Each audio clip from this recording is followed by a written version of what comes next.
Chapter 1. The annual exhibition. St. Mary Mead was not a village that often fell prey to excitement.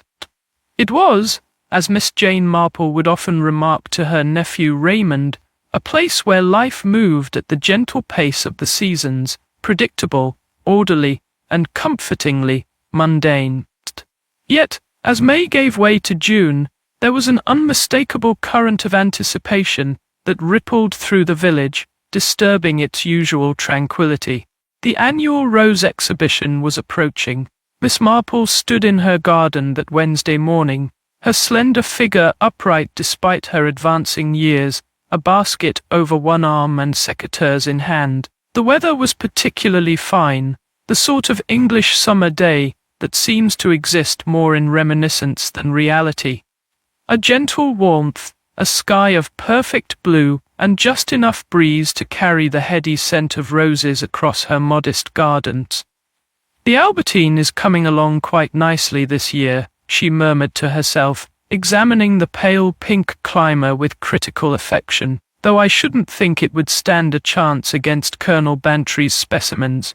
Her neighbours' gardens, particularly those of the more affluent residents, had become veritable shrines to competitive horticulture, since the exhibition had gained county-wide recognition 4 years ago. Miss Marple, who prided herself on understanding human nature, rather than claiming expertise in cultivation, found the entire affair most illuminating. There was something about competitive gardening that revealed character most instructively. "Miss Marple, good morning to you." The cheerful voice belonged to the vicar's wife, Mrs. Clement, who had appeared at the garden gate. She was a pleasant, rather harried-looking woman in her middle years, perpetually occupied with parish matters. "I've just come from the Blue Boar," she continued, slightly breathless. "Professor Hargreaves has arrived. Such distinguished manners, though Mr. Clement found him rather pompous, I must say." "Has he indeed?" Miss Marple replied, placing her secateurs in her basket and moving toward the gate. "I understand he's quite the authority on rose cultivation." "Oh yes, absolutely eminent. Mrs. Bantry is beside herself with excitement. She's invited him for drinks this evening. Colonel Bantry is hoping for a 4th consecutive victory, you know. The prize money has become rather significant." Miss Marple nodded thoughtfully. "Yes, I had heard that the Horticultural Society has increased the purse this year. Most generous." £500, Mrs. Clement exclaimed. "Quite a sum. No wonder everyone is taking it so seriously. Even that nephew of ours, Peter Carmichael. He's been absolutely secretive about his greenhouse, hardly speaks of anything but his new methods. Mr. Clement says he's never seen the boy so focused on anything before." "Young Mr. Carmichael has always struck me as rather clever," Miss Marple observed, "though perhaps a trifle impatient." "That's precisely it. Always looking for shortcuts, that boy. Now he claims to have developed some special fertilizer that works wonders. The Colonel is quite dismissive of the whole thing, says there's no substitute for years of proper experience." Miss Marple smiled slightly. The old ways versus the new, a timeless conflict, I suppose. "Oh, and have you met Mrs. Lacey yet? The widow who's taken Danemere Cottage?" "I have not had the pleasure, though I understand she has quite a collection of unusual varieties." Mrs. Clement lowered her voice conspiratorially. "Imported, they say, from South America. Her late husband was some sort of explorer or botanist. Quite exotic specimens, nothing like our traditional English roses." The Colonel was looking positively put out when he glimpsed them at the garden party last week. "Indeed?" Miss Marple's faded blue eyes showed a flicker of interest. "How very enterprising of her." "You must come to tea at the vicarage this afternoon," Mrs. Clement said, returning to her normal volume. "The professor has agreed to give a little informal talk before tomorrow's judging. Everyone who's anyone will be there." "How very kind. I should be delighted." After Mrs. Clement had bustled away, Miss Marple returned to her roses, but her thoughts were no longer solely on the pruning. The annual exhibition had always been competitive, but there was something in Mrs. Clement's gossip that suggested tensions beyond the usual village rivalry. The vicarage drawing room was uncomfortably crowded that afternoon. Miss Marple, arriving precisely at 4 o'clock, found herself seated in a corner, which suited her perfectly. From this vantage point, she could observe the assembled company with the unobtrusive attention that had served her so well over the years. Professor Reginald Hargreaves cut an impressive figure, tall, with a leonine head of silver hair and the sort of authoritative presence that commanded attention without effort. He spoke in measured, cultured tones about modern developments in rose cultivation, occasionally adjusting his gold-rimmed spectacles. Colonel Bantry sat stiffly upright, his military bearing unmistakable, nodding occasionally but with a slight tightness around his mouth. His wife, a handsome woman with an air of gentle determination, watched the professor with unwavering attention. "The science of horticulture is advancing rapidly," Hargreaves was saying. "Methods that were considered revolutionary merely 5 years ago are now regarded as quite standard." "I've always found," Colonel Bantry interjected, "that the traditional techniques, when applied with rigor and consistency, yield the most reliable results." "Oh, indubitably for certain varieties," the professor replied with a slight smile that did not quite reach his eyes. "But we must be open to innovation, must we not? The paper I'm currently preparing for the Royal Horticultural Society addresses precisely this tension between tradition and experimentation." A young man seated near the window shifted in his chair. Peter Carmichael was in his late 20s with an intelligent face and restless energy, evident even in repose. "Will your paper address new fertilizing compounds, Professor?" "I've been experimenting with—" "Peter, perhaps this isn't the moment," the vicar interrupted gently. "The professor has been traveling all day." "Not at all," Hargreaves said smoothly. "I'm always interested in amateur experimentation, though I would caution that chemistry is a precise science, and the application of untested compounds can lead to unfortunate results." Something flickered across Peter's face, disappointment perhaps, or frustration. "My methods are carefully controlled, sir." "I'm sure they are, my boy. Nevertheless, patience is the virtue most essential to the serious horticulturist," a soft voice spoke from near the door. "Unless, of course, one has the advantage of varieties already adapted to accelerated growth cycles." All heads turned toward the speaker, a slender woman of perhaps 40, elegantly dressed in a manner that suggested recent mourning softened for the occasion. Miss Marple recognized her as Mrs. Lacey, the newcomer, about whom so much had been speculated. "Mrs. Lacey, I presume?" Hargreaves said, an odd note in his voice. "I understand you have brought some interesting specimens to our little community." "Nothing that would interest a man of your expertise, Professor," she replied with a smile that seemed to Miss Marple's observant eye slightly strained. "Merely a few varieties my late husband collected during his expeditions." "Edward Lacey," Hargreaves said thoughtfully. "The name is familiar."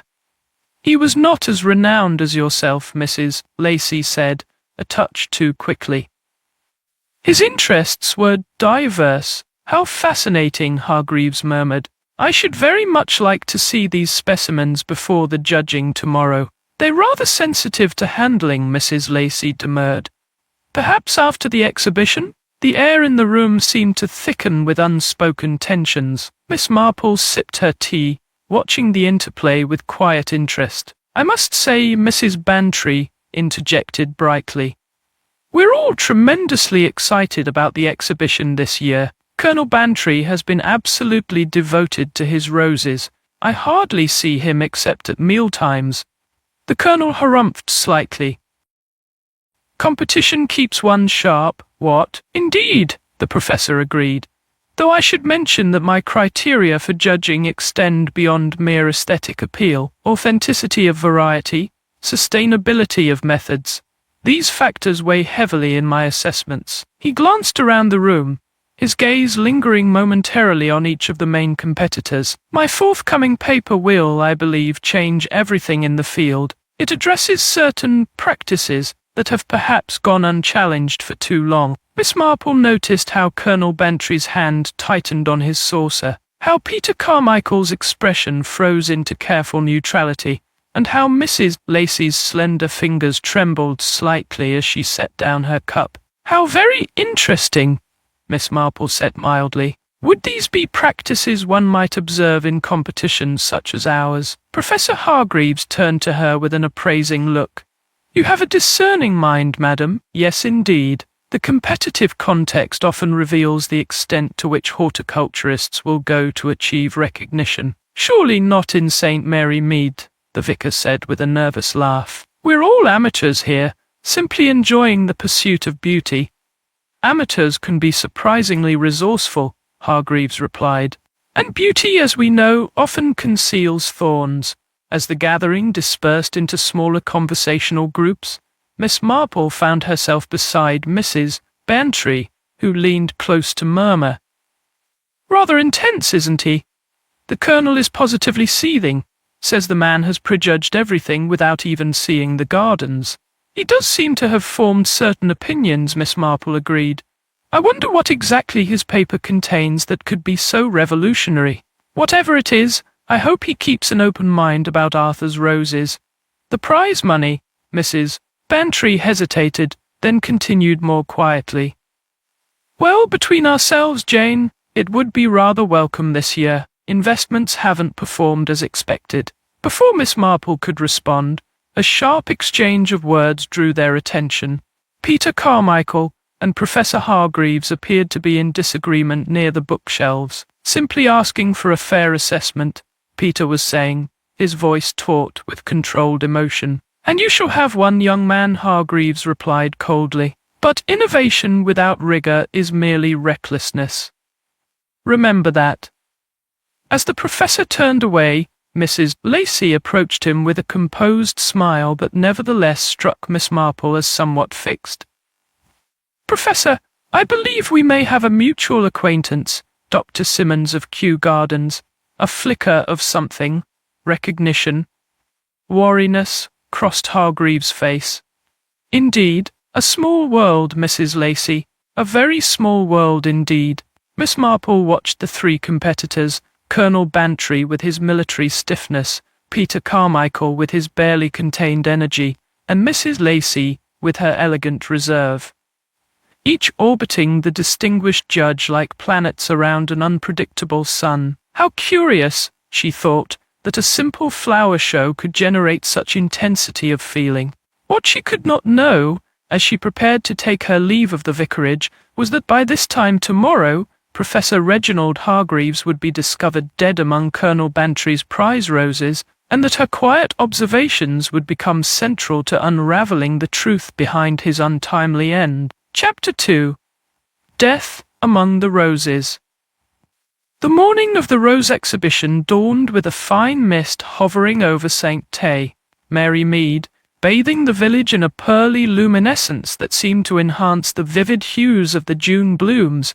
Miss Marple had risen early, as was her custom, and was enjoying a cup of tea by her window when she heard the urgent ringing of the telephone. It was an instrument she regarded with mild suspicion, preferring the personal touch of conversation, but she answered it promptly nonetheless.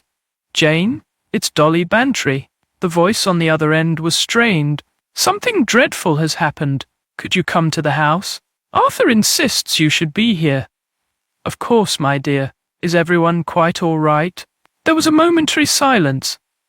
"It's Professor Hargreaves.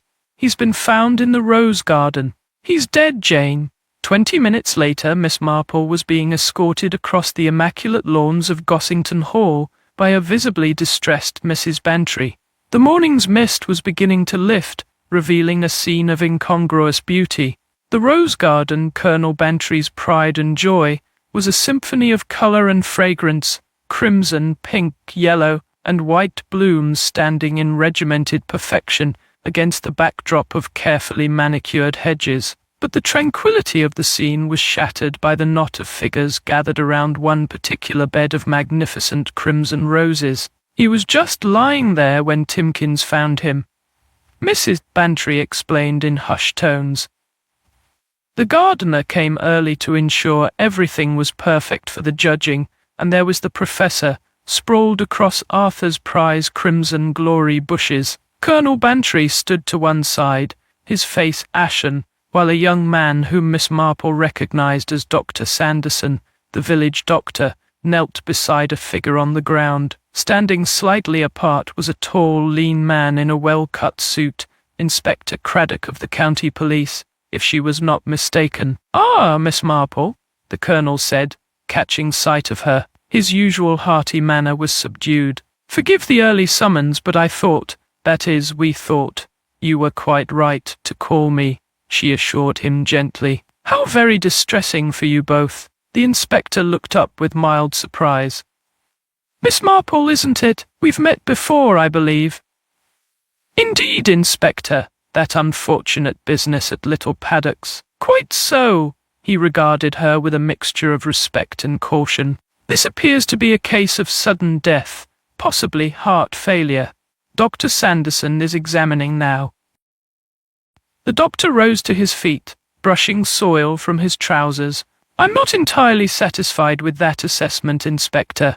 There are some peculiar marks on the victim's hands that warrant closer investigation." "Marks?" the inspector inquired. "Puncture wounds," Dr. Sanderson replied.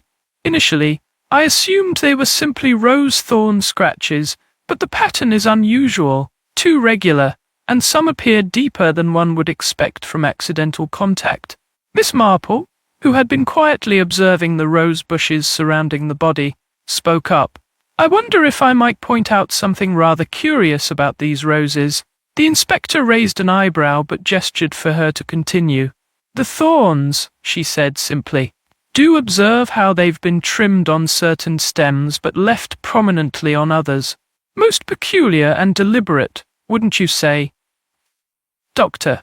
Sanderson knelt again, this time examining the rose bushes themselves. "She's right, Inspector. Some thorns have been carefully removed, while others appear to have been, well, almost sharpened." Colonel Bantry stepped forward.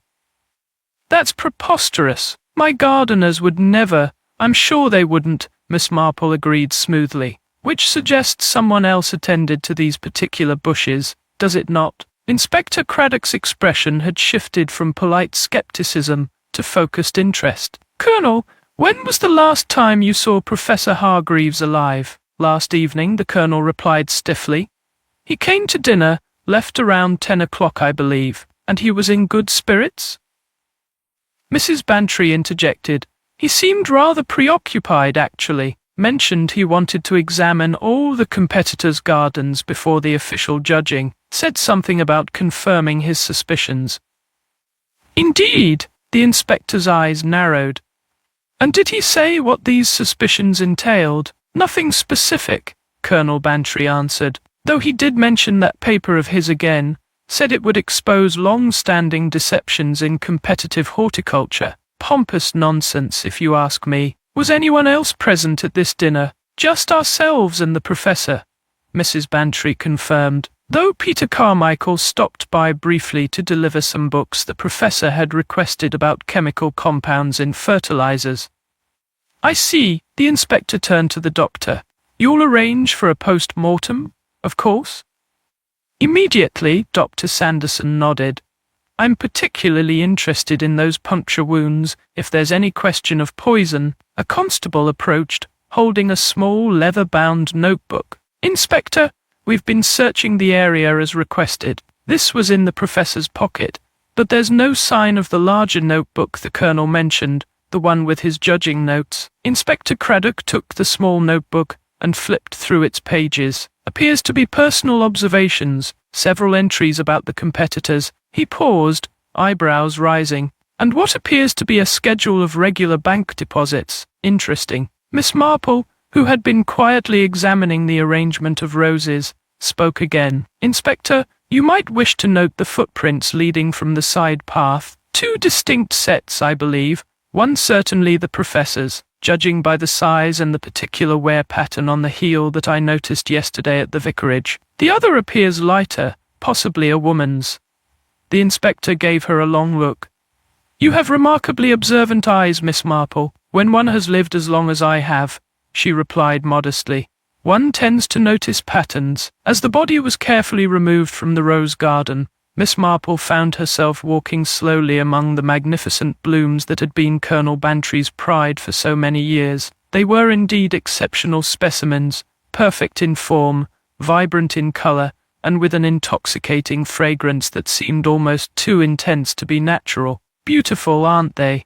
Mrs. Bantry had joined her, her voice low. Arthur has devoted years to developing these varieties. The Crimson Glory is his masterpiece. They are quite remarkable, Miss Marple agreed. Tell me, Dolly, did the professor actually examine these roses last night? Yes, quite thoroughly. He was making extensive notes in that missing notebook. Arthur was rather put out, said Hargreaves was handling the blooms too roughly.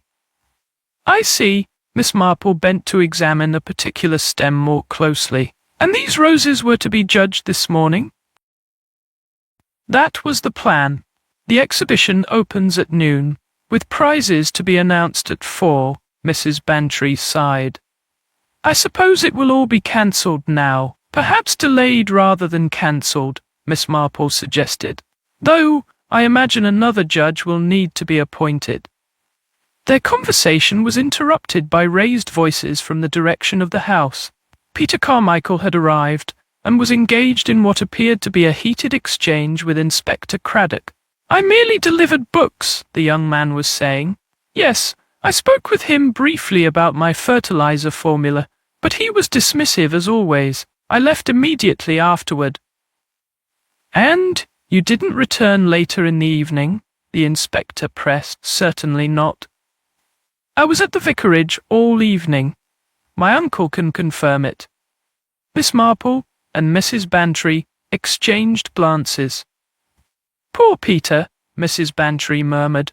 He was so hoping to impress the professor with his new methods.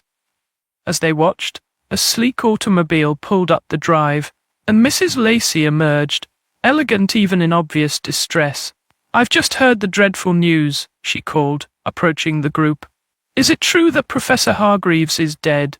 Miss Marple noticed how the inspector's gaze sharpened as he turned to the newcomer. Mrs. Lacey, isn't it?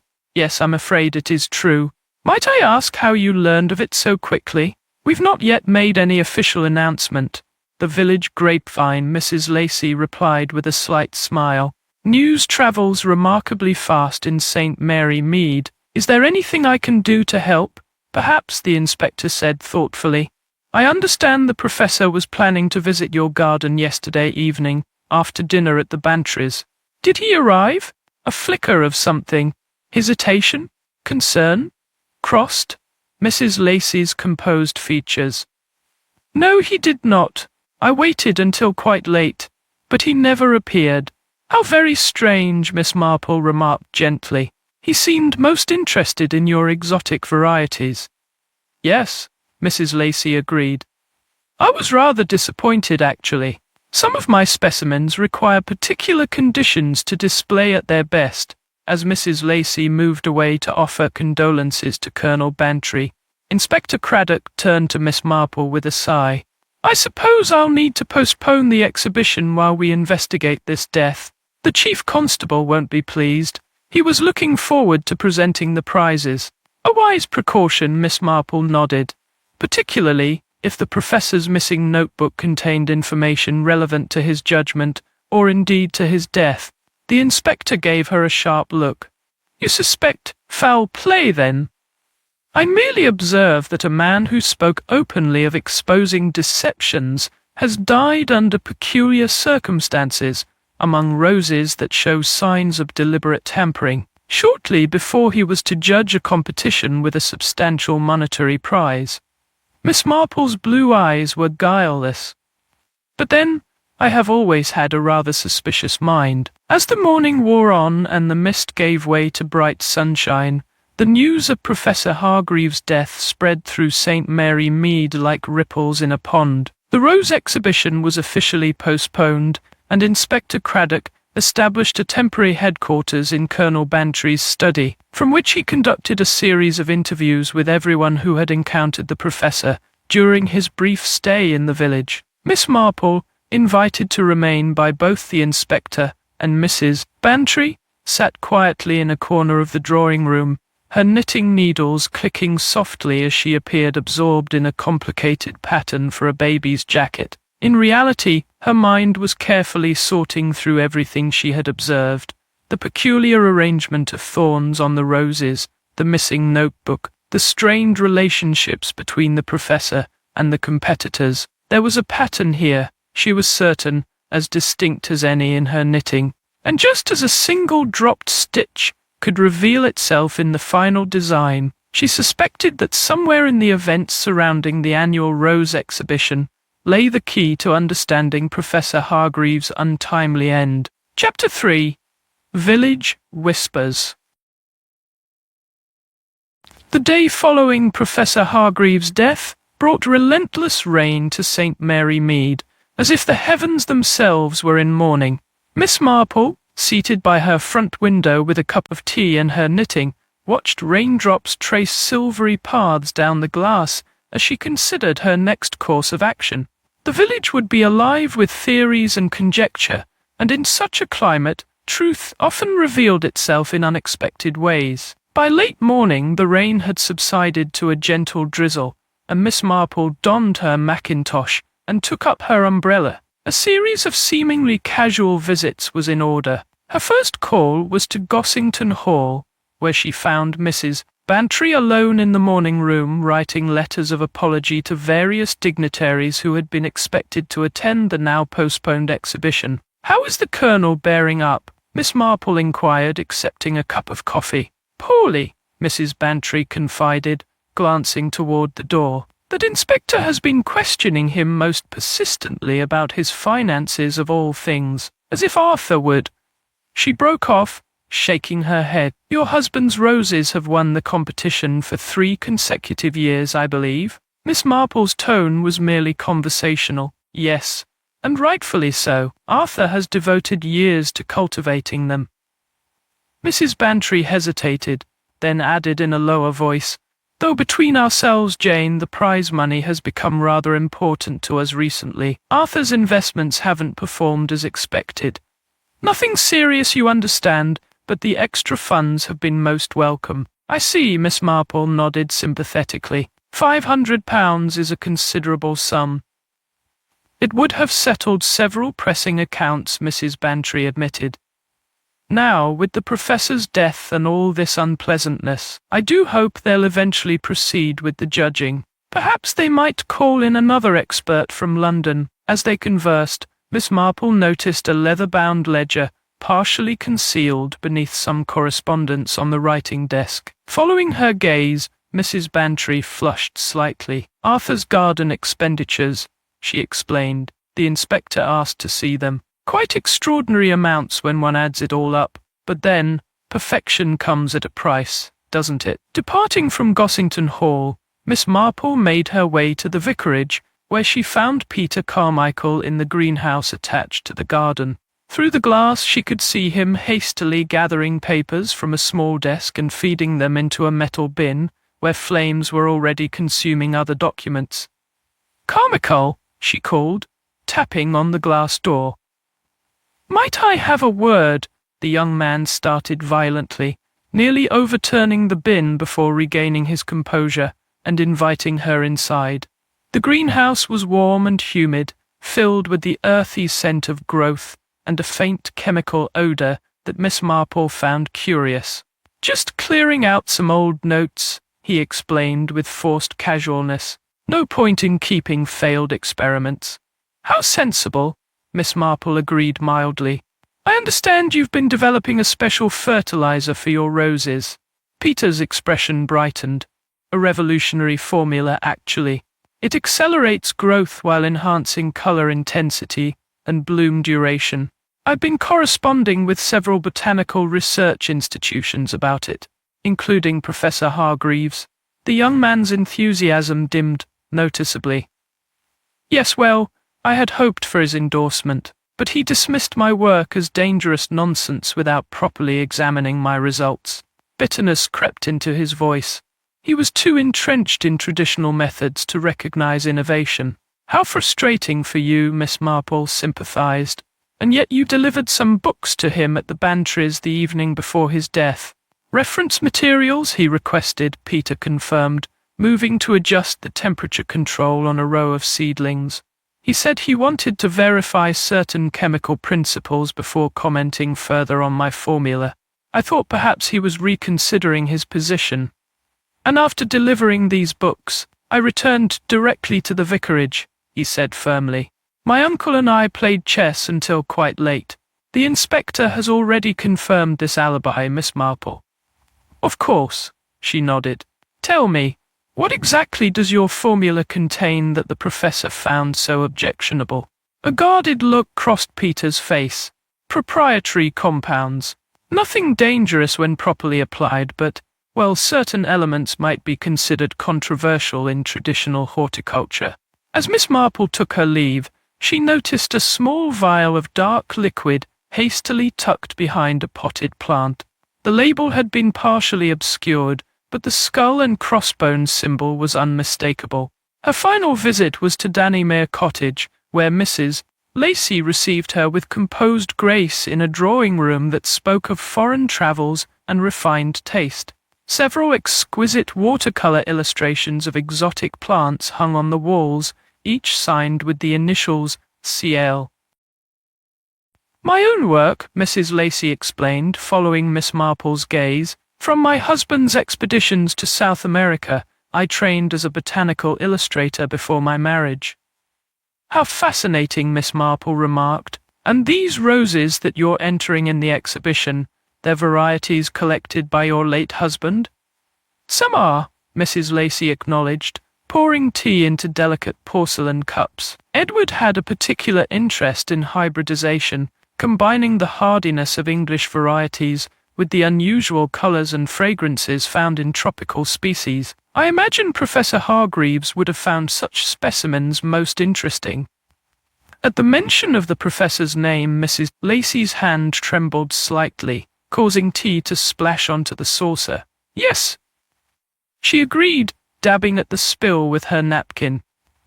I was disappointed when he didn't come to view them as planned. Had you met the professor before, Mrs. Lacey? Prior to his arrival in St. Mary Mivj, I mean. There was a momentary pause before Mrs. Lacey replied, The botanical world is rather small, Miss Marple. Our paths may have crossed at some point, though I can't recall a specific occasion. The conversation drifted to other topics. The challenges of gardening in the English climate after years abroad, the peculiarities of village life, the tragedy of Professor Hargreaves' untimely demise. Throughout, Miss Marple observed how Mrs. Lacey skillfully redirected any mentions of her past or her relationship with the deceased. As Miss Marple was preparing to leave, she noticed a framed photograph on a side table.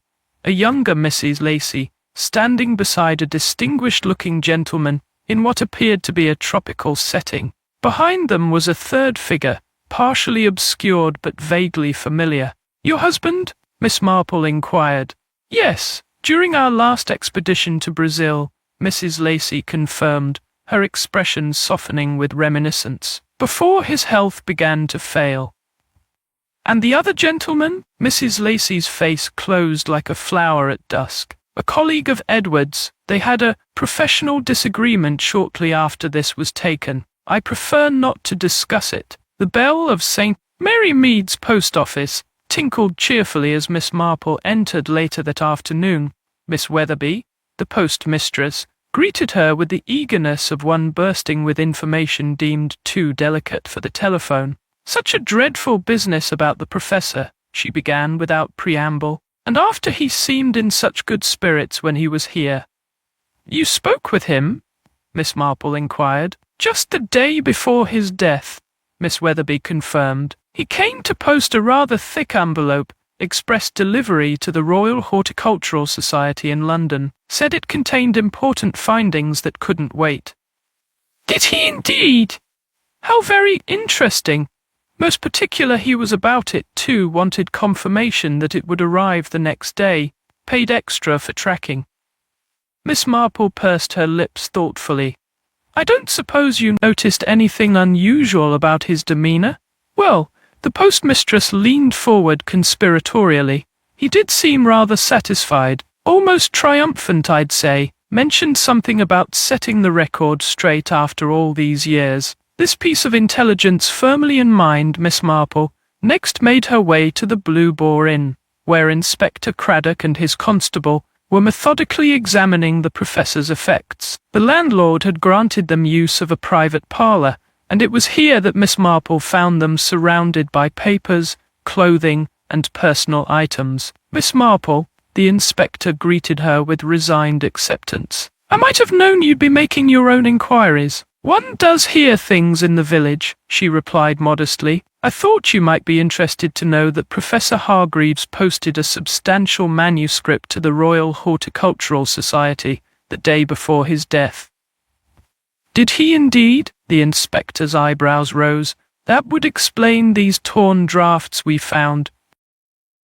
He indicated several crumpled sheets covered with a strong, decisive handwriting. Appears to be fragments of a paper exposing what he terms systematic fraud in competitive horticulture.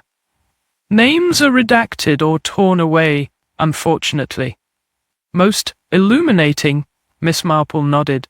I've also learned that all three of our principal rose growers, Colonel Bantry, Mrs. Lacey, and young Mr. Carmichael, had reasons to be concerned about the professor's judgments.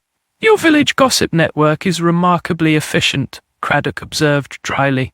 Oh, people do talk, Miss Marple agreed. And in my experience there is usually some kernel of truth to be found, if one knows how to sift through the chaff. The inspector's constable approached, holding a small notebook. Sir, I've compiled that information you requested about previous competitions, judged by the professor. Anything of interest? Craddock asked. Yes, sir. Quite a pattern, actually. The young officer consulted his notes. Over the past 5 years, Professor Hargreaves has judged 17 major horticultural competitions, and in 15 of them the winners include our 3 local competitors. All 3 of them? Miss Marple inquired, her faded blue eyes suddenly sharp. Yes, ma'am. Colonel Bantry has won 6 times, Mrs. Lacey, under her previous married name of Henderson, 4 times, and Mr. Carmichael, 5 times. Most remarkable coincidence, Miss Marple murmured. Coincidence or something more calculated? Inspector Craddock replied grimly. I think it's time I had another word with our competitive gardeners. As darkness fell over St. Mary Mead, Miss Marple sat by her fire, her knitting momentarily forgotten, as she pieced together the fragments of information gathered throughout the day. The missing notebook, the paper sent to London, the shared history of competition wins, the strange marks on the professor's hands that matched the deliberate pattern of thorns on Colonel Bantry's roses. There was a design here, intricate and deadly, with threads connecting people and events across years and distances, and at its centre, a man who had apparently been on the verge of exposing long-hidden truths. The telephone's shrill ring interrupted her thoughts. It was Inspector Craddock, his voice tense. Miss Marple, there's been a development. The bank records we requested for Professor Hargreaves show regular monthly deposits of varying amounts over the past 3 years, substantial sums from an account we haven't yet identified. Blackmail, Miss Marple said softly. That's our thinking, the inspector confirmed. And there's more. We've located a gardener who saw Peter Carmichael in heated argument with the professor near Colonel Bantry's rose garden on the evening of his death, despite his alibi of playing chess with the vicar. Exactly. I'm bringing him in for further questioning tomorrow morning. As she replaced the receiver, Miss Marple's gaze fell upon a rose in a slender vase on her mantelpiece, a perfect specimen from her own modest garden. So beautiful, so seemingly innocent, yet armed with thorns that could draw blood. Like truth itself, she reflected. Often beautiful, frequently painful, and sometimes, as in the case of Professor Hargreaves, deadly. Chapter 4. Thorns of Truth. The Blue Boar's private parlour had been transformed into a temporary incident room, with maps, photographs and notes covering the walls. Inspector Craddock stood by the window, reviewing a sheaf of papers when Miss Marple arrived the following morning in response to his invitation. "Bank records," he explained, gesturing to the documents. Most illuminating, Professor Hargreaves received regular payments from 3 separate accounts over the past 3 years. The amounts varied but always arrived on the first of each month. 3 accounts, Miss Marple mused. How very telling, indeed. We've traced one to Colonel Bantry, rotated rather clumsily through a second bank. The others are proving more difficult, though we have our suspicions. Miss Marple settled into a chair, her knitting bag beside her. You mentioned Peter Carmichael was seen arguing with the professor on the evening of his death. When confronted, he admitted the encounter, but claims it was earlier than the gardener reported, before he returned to the vicarage for his chess game with the vicar. The inspector sighed.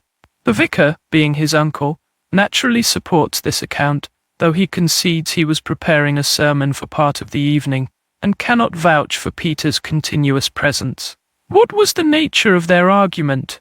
According to young Carmichael, the professor accused him of using prohibited compounds in his fertilizer formula, substances that could potentially harm anyone handling the plants without proper protection. Carmichael insists his method is revolutionary but safe, and that the professor was simply resistant to innovation. Quite passionate about his work, isn't he? Miss Marple observed. Passionate enough to defend it vigorously, the inspector agreed. Though whether that extends to murder, he let the sentence hang unfinished. A constable entered, carrying a folder. The information on Mrs. Lacey you requested, sir, and Dr. Sanderson telephoned. The post-mortem results are ready. Inspector Craddock scanned the folder's contents, his expression hardening. Well, it seems our elegant widow has quite a history. Her first husband wasn't Edward Lacey at all, but a botanist named Charles Henderson, who committed suicide following a scandal involving falsified plant discoveries. Mrs. Henderson, as she was then, worked as a botanical illustrator on the project. How very sad, Miss Marple commented. Was Professor Hargreaves involved in this scandal? According to this, he led the committee that exposed the falsifications, a connection she neglected to mention during questioning. Perhaps too painful to revisit, Miss Marple suggested mildly, though it does establish a rather compelling motive. The inspector nodded. I believe it's time for another conversation with Mrs. Lacey, but first, let's hear what Dr. Sanderson has discovered. The village doctor arrived shortly thereafter, looking grave. The cause of death was definitely not natural, Inspector. Professor Hargreaves was killed by a fast-acting botanical toxin, one I've never encountered before. It entered through those puncture wounds on his hands. The rose thorns, Miss Marple murmured. Precisely, Dr. Sanderson confirmed. The pattern of wounds corresponds exactly to the arrangement of thorns on those specific stems in Colonel Bantry's garden. But here's the curious thing. The poison isn't from any rose variety. It's from a rare South American plant. Inspector Craddock's gaze met Miss Marple's. South American. Like Mrs. Lacey's late husband's expeditions. I've consulted with specialists at Kew Gardens, the doctor continued. They identify it as a compound derived from a plant found exclusively in certain remote regions of Brazil, extremely rare and virtually unknown in England. As Dr. Sanderson departed, Inspector Craddock paced the room thoughtfully. So we have 3 suspects, each with potential motives, each making payments to Hargreaves, and now a poison that points directly to one of them, too directly perhaps, Miss Marple suggested. In my experience, things that appear obvious often benefit from a second look. The door opened again to admit an older woman, whom Miss Marple greeted with evident pleasure. Florence, how kind of you to come on such short notice. Florence Billingsley, a dignified woman in her 60s, had spent decades in service to various aristocratic London households before retiring to St. Mary Mead. At the inspector's request, Miss Marple had arranged this meeting. "You wish to inquire about Mrs. Lacey, or Mrs. Henderson, as she was known in London circles," Florence began once introductions were complete. "You are acquainted with her?" the inspector asked. "I was lady's maid to the Duchess of Westmoreland when Mrs. Henderson was frequently in their social set. Such a talented artist, and quite the ornament at Botanical Society events with her husband." Florence shook her head sadly. "Until that dreadful business with the falsified discoveries. And Professor Hargreaves, was he part of this circle?" "Oh yes, quite the rising star in botanical research." Florence lowered her voice. "There were rumors, you understand, after Mr. Henderson's suicide. Some said Mrs. Henderson and Professor Hargreaves had been close before the scandal broke. Others suggested the professor had deliberately exposed Henderson's fraud out of professional jealousy." "How interesting," Miss Marple commented.